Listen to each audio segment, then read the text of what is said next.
Creak, creak. In my wedding dress, I stood frozen in front of my soon-to-be husband's waiting room. I heard a strange noise coming from inside, a small shaking sound of a table and a raspy voice. A thump, thump. I had a bad feeling. I opened the door just enough to peek inside, hoping not to be noticed.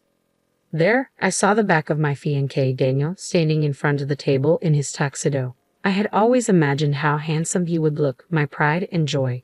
But what I saw filled me with utter despair. Trembling, I held up my smartphone and started live streaming. I was determined to expose the sin that stole my happiness. They would pay for their betrayal, and I would ensure I got my revenge. Let's rewind a bit. After graduating from university, I started working as a spatial designer. I've been working for 4 years now. While being a designer sounds glamorous, the reality is that the salary is low and the workload is heavy, especially on weekends. I've been working tirelessly, and recently I've been entrusted with designing stores for famous brands. I finally felt like I had made it. At the peak of my career progress, my boyfriend Daniel proposed to me. We met through a mutual friend during our university years and started dating as sophomores. Daniel, who was both academically and athletically gifted, was popular at the university. He graduated with honors and excelled in the futsal club. Even after we started dating, girls who were popular on campus continued to confess their feelings to him.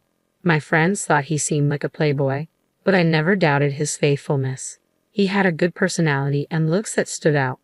Daniel has been working as a salesperson for a major parts manufacturer since graduation, and he is seen as having a promising future. Lately, he's been busy with work, creating sales materials, and often coming home late. He said it was a job that could only be done on the company's computer, so he couldn't work from home. Since I usually got home earlier, I took on the majority of the house chores. I accepted it as part of our lives.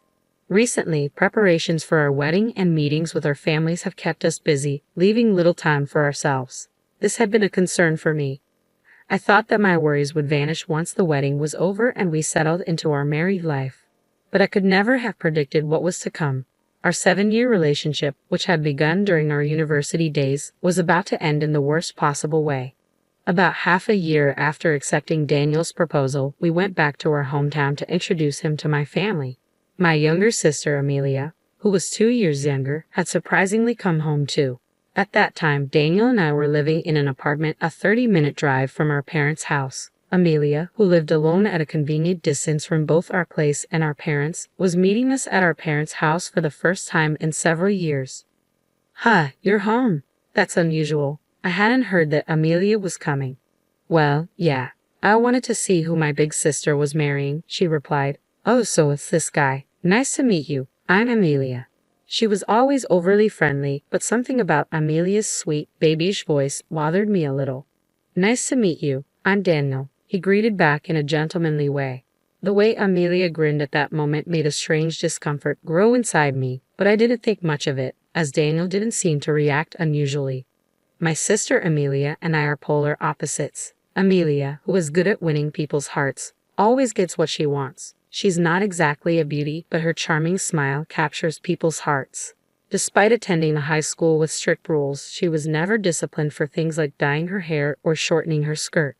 I know she received more allowance from our parents than I did, being the older one. From the day she was born, she seemed to know what to say to please others and act in a way that made her liked by everyone. On the other hand, our parents often told me that I was too serious and that I should be more like Amelia. Amelia currently works as a salesperson for a mobile phone company and has been there for 2 years. Apparently, she's consistently among the top 10 salespeople nationwide. My sister and I have completely opposite personalities. While we haven't fought since we grew older, we haven't been particularly close either. There were times I wished I could be more like Amelia, who knows how to navigate the world effortlessly. But now I have Daniel, and a happy life awaits us. Sure, there were moments when I felt envious comparing myself to my younger sister, but now I was about to start a new family with the love of my life. I had a positive outlook on life at that time. 3 months passed and we finished registering our marriage. Preparations for the wedding ceremony were steadily proceeding. I was mainly the one pushing forward with the wedding plans. Daniel, in his 4th year at the company and taking on more responsibilities, sometimes couldn't come home due to work. Initially, Daniel was enthusiastic about the wedding ceremony, but gradually he showed less and less interest. "Hey, about the wedding guests.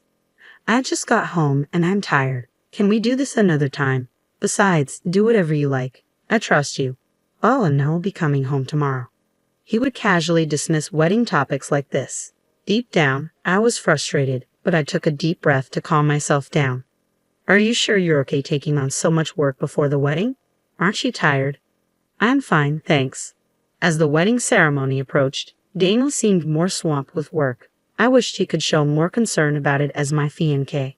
However, I tried to remain patient and supportive. I thought that Daniel being recognized at work and increasing his income was a good thing for us as a couple, and I tried to stay positive. Amidst all this, on a weekday night with only a month left before the wedding ceremony, Daniel, who had been coming home late as usual, came home unusually early. You came home early today. Dinner is ready, I said. Before I knew it, all the house chores had become my responsibility. Thanks, but more importantly, I have something to discuss with you, he replied. What's wrong? I asked, wondering why he seemed unusually excited. Do you want to get new cell phones? If we buy 2 at the same time, it's a good deal. Some I do business with said they can give us a bonus for introducing their services. It was true that I had been wanting to replace my cell phone, and Daniel had been complaining about his old one. But considering the expenses for the wedding ceremony, we needed to save money. What's the bonus? New models are expensive, aren't they? It's about $4,000 for 2. The bonus is $4,000. His explanation about the bonus faded as I fixated on the amount. Well, actually, I already bought them. Excuse me. He said he had already bought 2 of the latest smartphones, encouraged by someone he does business with. You just have to pay your share. The device fee is in installments. Though we both worked and were about to become husband and wife, we had agreed to manage our bank accounts separately for a while and discuss it again when we wanted kids in the future. So now, he wanted me to pay for my portion of the phone he had bought on his own, but what's bought is bought, and we can't return it.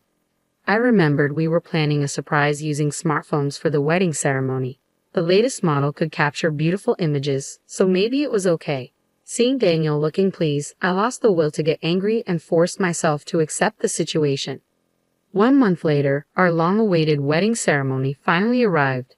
I chose the pure white dress with my mother and mother-in-law.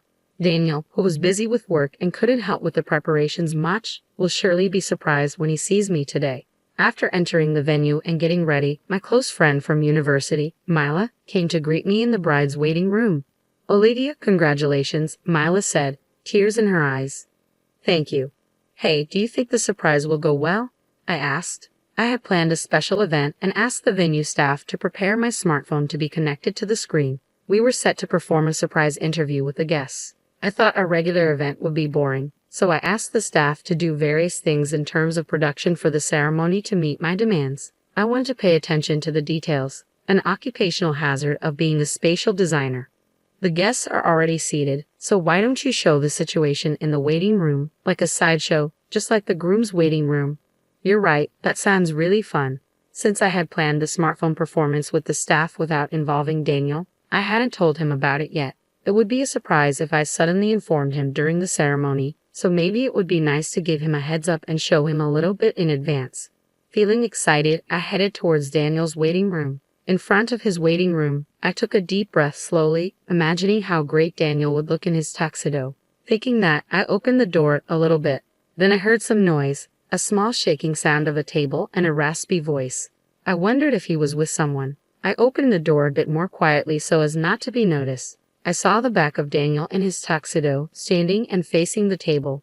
Peeking in from a bit of an angle, I could see someone lying on the table. Leaning a bit more to take a better look, I was shocked to see Amelia lying on the table. Unaware of me watching them, the two were so focused on each other. I was frozen for about 5 seconds, but then I comprehended what was happening. Surprisingly calm, I immediately took out my smartphone and turned on the live stream. I was determined to have him obliterated by society. The two in front of me were completely oblivious to my presence, and I kept filming them with my smartphone for the next 10 minutes. The venue staff had done an excellent job preparing for the surprise in the hall with the guests. This entire incident was displayed on the large screen in real time. Ironically, the new smartphone came in handy. The clear image was evident even from a distance. As it was being filmed, the guests watching the live stream were speechless. My parents and in-laws noticed the commotion, and my father-in-law was furious. My mom held him back as he raged, "That idiot son. I'm going to punish him right now." He recorded the images on the screen as evidence. After live streaming the whole incident, I stayed hidden and watched the situation, straining my ears to listen to their conversation. "Didn't you say that you wouldn't go back home when Olivia and I went to greet your parents?" It seemed they were talking about the time we went to greet my family half a year ago. "Sorry, I just thought it'd be fun and popped in. Your sister was a bit sucky, wasn't she?" She looked hilarious. It was tough pretending it was our first time meeting each other, but we weren't found out, were we? Anger welled up inside me. Was all that pretending to be meeting for the first time just an act? I couldn't believe they'd had a relationship since half a year ago. She basically never suspects me of cheating. I've never been caught since university. This guy was a serial cheater. I couldn't stop trembling with all the anger I had for him. I momentarily became dazed with shame and emptiness, realizing I had never doubted his fidelity once in the 7 years we'd been together since our sophomore year in university. As the two adjusted their clothing and started heading in my direction as if nothing had happened, panic set in. I needed to avoid being discovered. I stepped away from the door and quickly headed for the family waiting room. Inside, both my parents and my in-laws were there, all seemingly at a loss for words. My mother was sobbing uncontrollably, unable to accept my sister's betrayal. Although I should have been the one crying, oddly enough, I didn't shed a tear and just stood there silently. Then, unaware of anything that had transpired, Daniel and Amelia entered the room. "Dad, how do I look in my tuxedo?" Daniel asked, exemplifying the phrase, "ignorance is bliss." My father-in-law trembled with anger. "Ha! What's with you all?" Daniel asked, confused. "How dare you?" my father-in-law shouted, barely restrained by my mother-in-law and my dad, who looked ready to punch him. With great effort, I calmed myself down, and my mother-in-law began to explain everything that had happened. As she spoke, Daniel and Amelia's faces turned as pale as ghosts. "Oh hell, this is... explain everything right here, right now," Daniel stammered. Apparently, they had met through work about 3 months after Daniel's proposal. Daniel, who works at a parts manufacturer, met Amelia, who works at a mobile phone company, at a social gathering between the two companies. Unaware that Amelia was my sister, Daniel seduced her, and their relationship developed into an affair. When he found out she was my sister, he didn't end their relationship. It turned out that Daniel had been having regular affairs since his university years. To have not noticed and married him filled me with an indescribable mix of emotions. I was ashamed of how insensitive and unaware I had been. "Oh, I want to marry you, Olivia. I guess you could call this me being too young and not thinking about the consequences at all. I couldn't help but cheat. I'm really sorry, but I swear I'll turn over a new leaf and be devoted to you from now on." Even if he apologized, it was too late now. I had already decided to divorce him. I had nothing to say to this utterly irrational and foolish man. But let me just say this. When you apologize, you should say, "I'm truly sorry," right? Why don't you just start over as a grown-up? "Oh, I'm truly sorry," he stammered.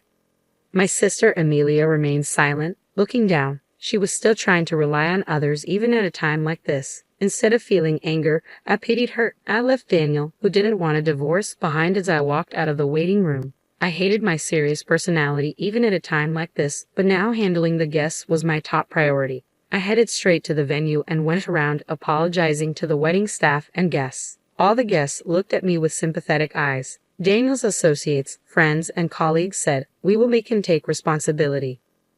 At that moment, my feelings of disappointment were stronger than my anger.